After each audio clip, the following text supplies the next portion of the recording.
large animals, it's going to require quite a bit more planning and preparedness. Horses, they could drink up to 20 gallons a day. Please plan for your family, but do not forget your animals. And thank you very much. Thank you, Lisa. Thank you. And on the water, when I was looking at a website, it was like 1 gallon of water per person in your family, including pets, unless you have a larger one, that can last you from anywhere from 3 to 10 days, possibly, until you get help. Okay, now we know that there is a public health angle to a major earthquake disaster, and I would like us to welcome Dr. Barbara Ferreira, who's the head of our Department of Public Health here in Los Angeles County. Thank you so much, Supervisor Hahn. I really want to acknowledge the exceptional leadership from the supervisor and all of our board supervisors on making sure that both LA residents and all of our counties are prepared and ready to provide support during an emergency. I also want to extend our prayers to those who experienced damage from the past 2 earthquakes and who are coping with either physical and or emotional distress. Our hearts go out to you. There are many, these events this past week, as all of the speakers have noted, are a reminder that an earthquake could happen at any time, along with other disasters that we don't anticipate and that we aren't necessarily sure are going to happen or when they're going to happen. And I think while it's stressful to think that you're living in a community where a disaster could happen, oftentimes if you take some steps to prepare yourself, it actually helps reduce the stress. I want to really focus on the fact that we need to make sure that with all of the planning we're doing, we're taking into account the special needs of some of our populations and in some of our communities. I want to note that people who have physical limitations, mobility issues, people who are struggling with hearing or vision loss need to have their own set of plans, and those plans need to be very thorough and include support networks. We actually have a guide that's on our website for all folks who may have differing abilities to help them get ready and help those who love and support them be there appropriately during any emergencies. So I really urge us, somewhere between 10 and 20% of people who live in LA County are struggling with some kinds of physical or emotional limitations. And it's our job really during emergencies to make sure that they're as well prepared as the rest of us. So I'd like to urge that as part of that preparation, and Jeff, I'm sorry because I'm going to add a few more things to the list of activities that people can actually do today. And these really will help us prepare ourselves and the people we love. One is it's really important to make sure you've created your contact list, particularly for people of differing abilities. This contact list is essential during emergencies. And you want to share this list with folks who you have on it so that they understand the roles that you may ask them to play during emergency situations. These are people who you will need to get in touch with immediately after an emergency. So be sure today, as you're having your conversation tonight with your family members, make sure you have this contact list ready to go and you've issued those notifications. You also need to gather important documents and scan and take pictures of those so that you can take them with you when you're leaving, or keep them with you. Our phones, as people have mentioned, are good places for important documents to be kept. But you need to do this so that you have those documents with you in an extended period where you're not at your home, or in the case where documents get destroyed or lost during the emergency. Think of every family member's, and this includes pets, medications ahead of time. And make sure you not only are keeping a supply that goes from 3 to 7 days of essential medications that's packed in that go bag, but you also are taking pictures of either prescription scripts or the bottles of the medications. Again, this is information that's sometimes lost during an emergency, and particularly for people with underlying health conditions, these medications are often life-saving, and they need easy access to them and cannot, in fact, be without them for any periods of time. And the last thing is I want to echo what I think you've heard from every speaker, which is that it's so important to connect with local community groups, faith-based organizations, your CERT team ahead of time. So that's something else you could do today. Figure out who your community support network is going to be or is, and make sure you already are connected with them. And then spend the next couple of weeks making sure that as part of being connected with another community group or faith-based organization, you're all taking time to figure out what the community plan is. All the lessons we have learned from all past emergencies have really indicated that first responders are often the residents who are there when an emergency happens, and sources of support immediately in the aftermath of all emergencies are, again, people in the community. So this is a vital step that we would ask that you all immediately put in as part of your action plan. This is what I'm going to do today. This is what I'm going to try to accomplish. I want to give a couple of other just pointers around cars, because we live in a vast 4,000-mile county, and the importance of thinking of the fact that many people spend a lot of time in their cars and may in fact be in their cars during an emergency. So please, when you think about that go kit that you might take from your house, you need a second go kit that you're going to keep in your car. Because you may, in fact, be in your car. And you also need to think about putting some sneakers or comfortable walking shoes in your car in case you get stranded in your cars. I mean, we're a unique community in the fact that so many people spend a lot of time in their cars and can, in fact, be in their cars. We'd ask you to stay in your car should a power line fall on your car, and wait until a trained person comes to remove those wires so that you stay safe from electric shocks. And in closing, there are many resources that are available. There's a table full of them here. We've shared some access points. We would urge you can go to public health, to our public health website. It's ph.lacounty.gov. We have tons and tons of resources to help you and your family get prepared. I also want to note that 211 is available and can take calls from our residents who have questions about how to get prepared. So if you've heard from a lot of people, but you have your own particular questions or confusions around what you need to do, particularly if you have special circumstances, I urge you to call 211 and ask one of their operators to help you get answers to your specific questions. So thank you so much. We're glad that we're here today. Thank you so much. Those were great tips. And when I'm looking at this poster board over here, those are some of the myths that we're debunking, right? Because I grew up and you ran to a doorway. That was what you were told was safer. Now it's drop, cover, and hold on. So you get under a table or a large piece of furniture. If you're in bed, stay in bed. I like that one. It's just kind of one of those things I think we should say every day. It's also, you don't run outside. That was the other thing that we were taught to do, was run outside of the building. And they're telling us now, no, don't run outside. And so there's a lot of things on that board that debunk some of the myths that we grew up with. Again, thank you, Dr. Ferrer, for those great tips. Now, these recent earthquakes, no pun intended, rattled us. They rattled us physically, and they rattled our emotions, and they rattled us mentally. Apparently on social media right now, a lot of people are talking about how they have a hard time going to sleep in the last couple of nights.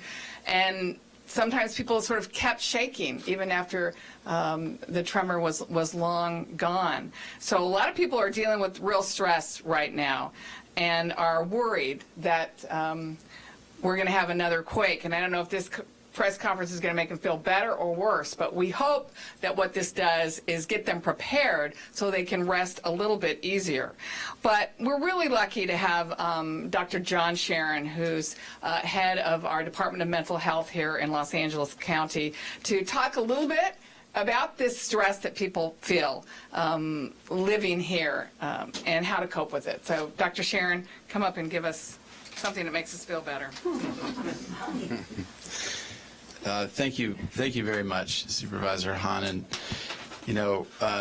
thank you for your leadership, bringing us all together, and to the media, because as we've heard from our experts, connectedness really is critical. It's critical in the short term and in the long term, and I want to thank all of the experts for being here and for providing their perspective.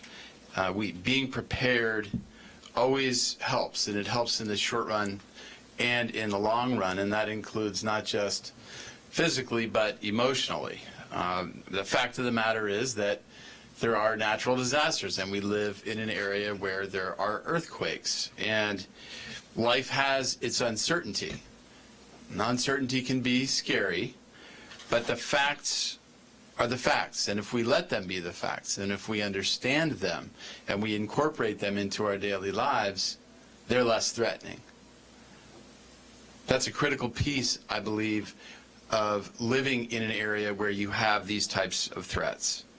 The fact of the matter is, being in an earthquake for the first time can be quite alarming, and being in an earthquake when you've been in one in the past, particularly one that was significant or has caused damage to you, to your neighborhood, to people you know, can even be worse. And that trauma, initial trauma and post-traumatic reaction are actually quite normal in the short run. People who feel like they've drank too much coffee, they feel anxious all the time, they feel maybe scared to go out. They're not eating or they're not sleeping as they usually do. They're having trouble engaging in normal activities. Those are normal responses in the short run, but those are things that over time indicate that you or a family member or somebody else might need help. The other thing to realize is that the impact of trauma isn't always apparent and can be difficult to identify. And I would really, really recommend that parents take careful notice of their kids and how their kids are doing. It's good to talk about the situation. It's good to try to process this information so that it doesn't get bottled up and take on additional meanings that would have a longer-term impact. Especially the case if a kid is not sleeping well, or a kid is behaving in a strange way, or not participating in school in a way that is customary for that individual. It really all starts with self-care. We have to make sure that we're taking the time to engage our daily routines, that we're sleeping, that we're eating, that we're communicating, that we are in touch with people that we care about at home and at work. Secondly, it's critical that we look out at the other folks that we have in our neighborhoods, as we've heard, but also in the workplace, and that we stay connected on a regular basis in the aftermath of something that's gone on, recognizing that the implications can be longer term.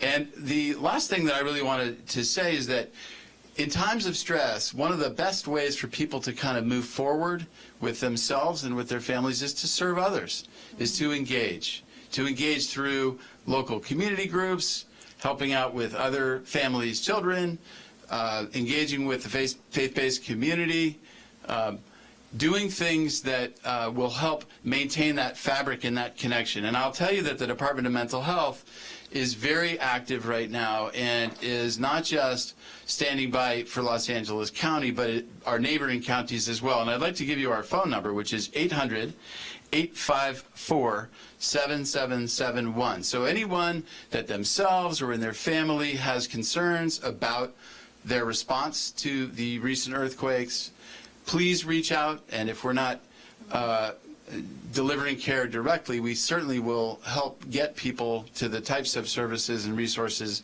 that they need in the short run. Thank you very, very much. Thank you, Dr. Sharon.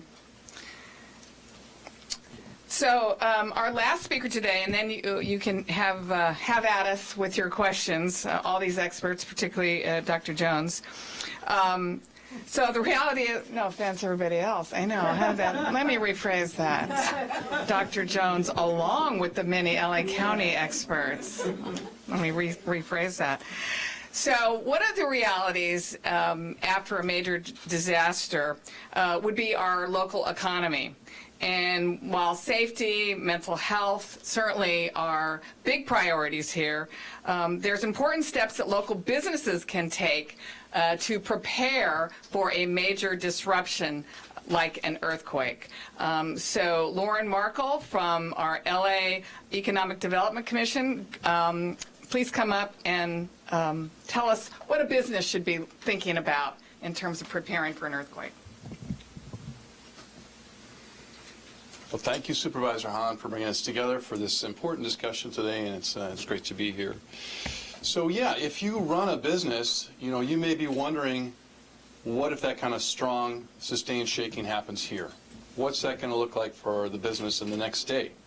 And so the great news is there are a lot of new tools that are available right now that you can utilize. They're going to help the recovery be that much quicker and that much stronger for your organization. And the first one is that there's a new state-led initiative called Outsmart Disaster. And if you go to outsmartdisaster.com, you can take the Business Resilience Challenge, which is a fantastic set of steps that will put your business in much better shape to recover quickly. Then also, we have created a guide here to give you specific steps that you can take. And it's available in both Spanish and English, and you can get this at laedc.org. And this is going to give you information on steps you can take on everything from your computers and your information technology to your physical building, and steps you want to take to reinforce that and make sure that's going to carry through. So those are some great starts. If we think about your most important asset, that's really your employees. And so we want to think about safety of the building. It's really a good opportunity now to get an inspection of your building, look and see, is it going to not only survive an earthquake, but sustain and be usable after an earthquake? A lot of times they build to allow you to exit safely. You need to be thinking about a building that's strong enough to keep doing business. And this, by the way, is going to be very helpful to the safety of your employees. So that's number one step. Try and budget some money this year for any retrofits you need to get started on. Just take that step. Second, data is the lifeblood of your organization. And, gone are the days of, making a tape backup and putting it right on the shelf next to the computer. That's not going to help you in a big earthquake if a wall falls on that computer. So think about using the cloud. There are a lot of systems now where you can do automated overnight backup to the cloud, all your data. There's some businesses that even have an image of their entire computer uploaded into the cloud. If they ever have to rebuild from scratch, get a fresh computer, they've got that image, they can load it right on the new hardware, very quick. You can even move your email to the cloud. So these are all great steps to take. Now, related to your IT, you have to think about where are your staff going to be. A lot of your employees may be at home. So they may have to be there for a few weeks if the freeways are broken in any way. So think about, hey, can I load some smartphone apps on their phones so they can do business from their house? You might think about email apps. You might think about other apps that are critical to your business to allow them to actually be productive. You'll retain those resources of your workers if they're stuck at home for a while. Capital is going to be really important. Think about establishing lines of credit now that you can activate after an earthquake. And you know that the Small Business Administration and the California iBank will be there for emergency loans for you after an earthquake.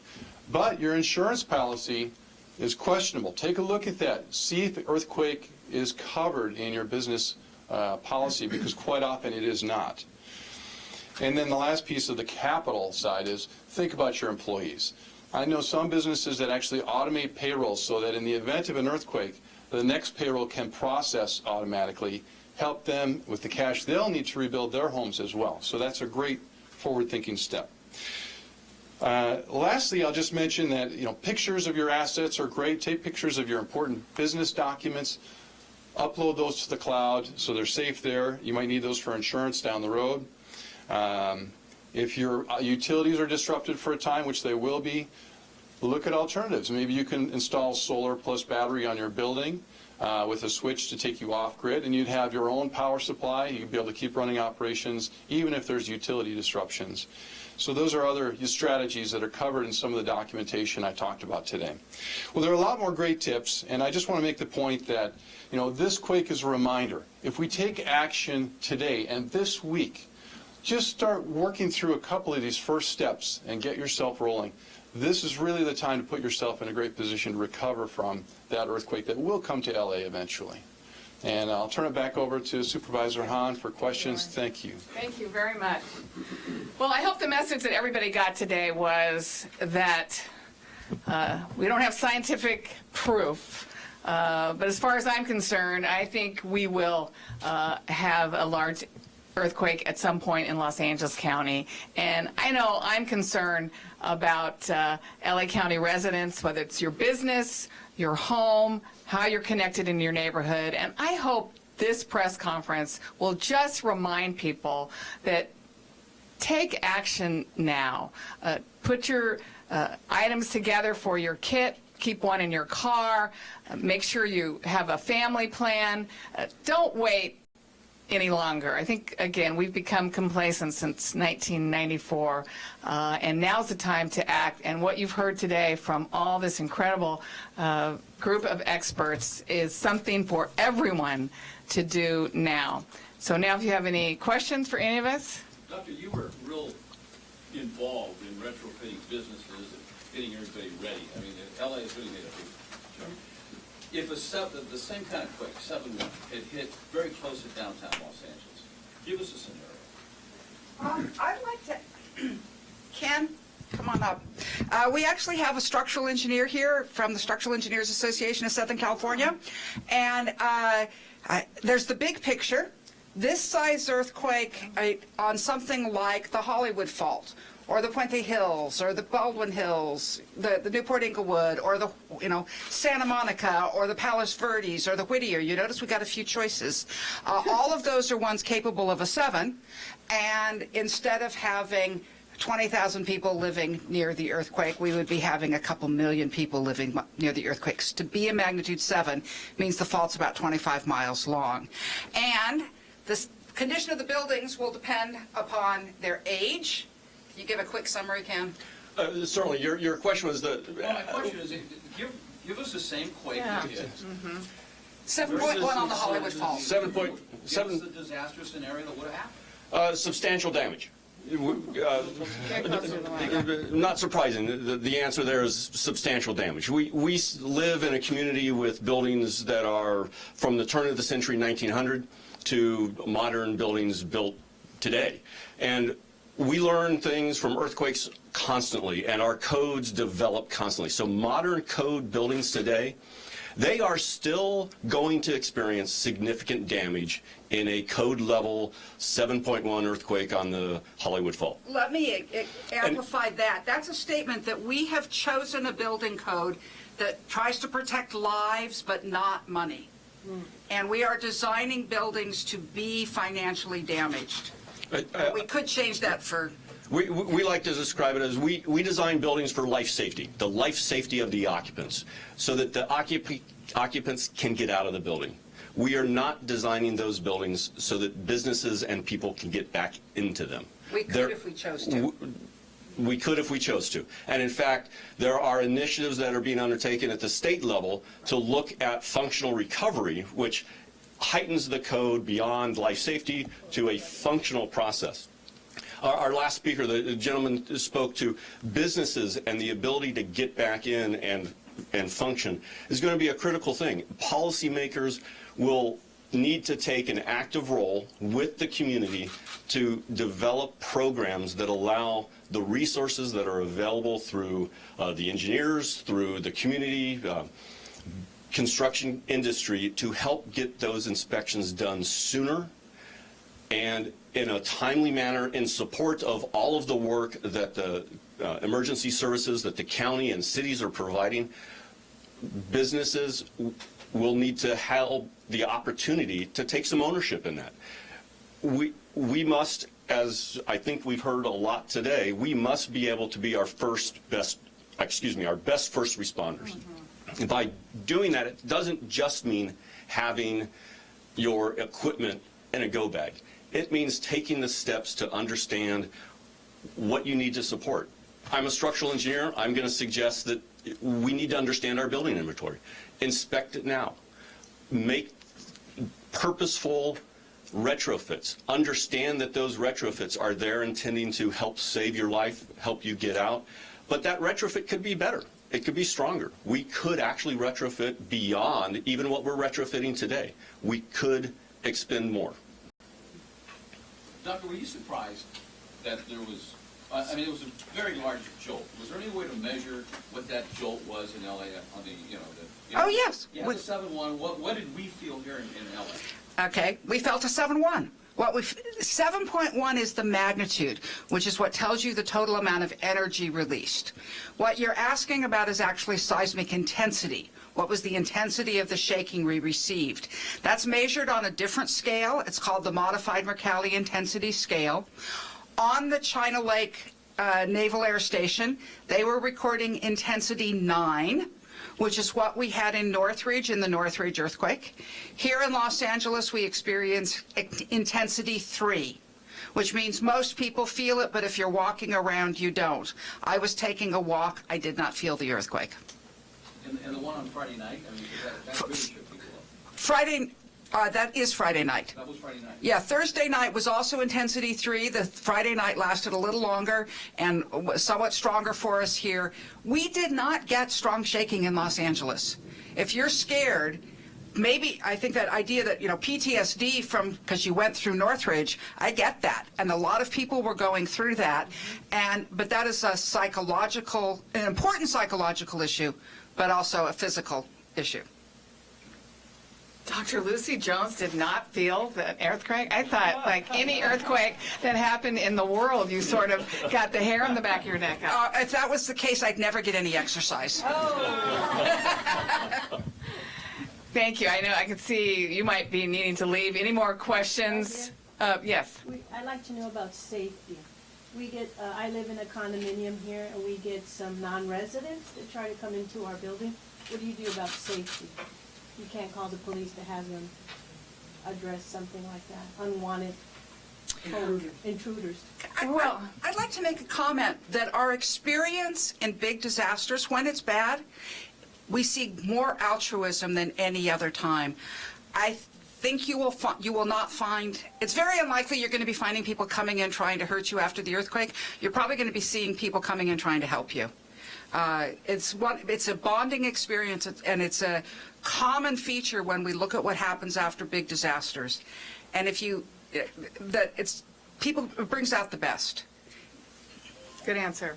I would say we also have Sachi Mai here, who is our CEO of the County of Los Angeles.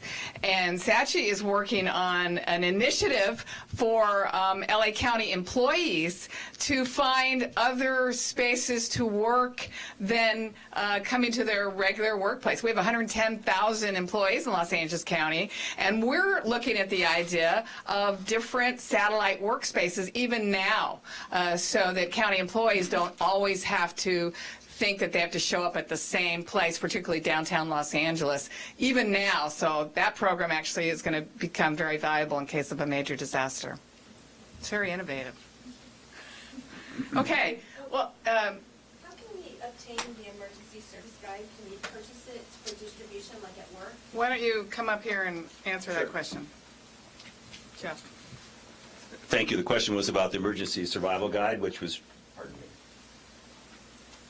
So the county makes this available free. We have it printed in hard copy in Spanish, English, and some of our other languages. Oh, pardon me. No. Okay. I'm with you. And also we have it available online at our websites. Dr. Farah mentioned, I think it is on the public health website. It's at lacounty.gov. And available downloaded in, I believe, 14 different languages. So it's readily available, and just follow up after the conference and we'll put you in touch with the source, okay? Okay. All right. Thanks again. If there's no more questions, thank you so much for covering this. We hope this gets the word out to all LA County residents. Thank you.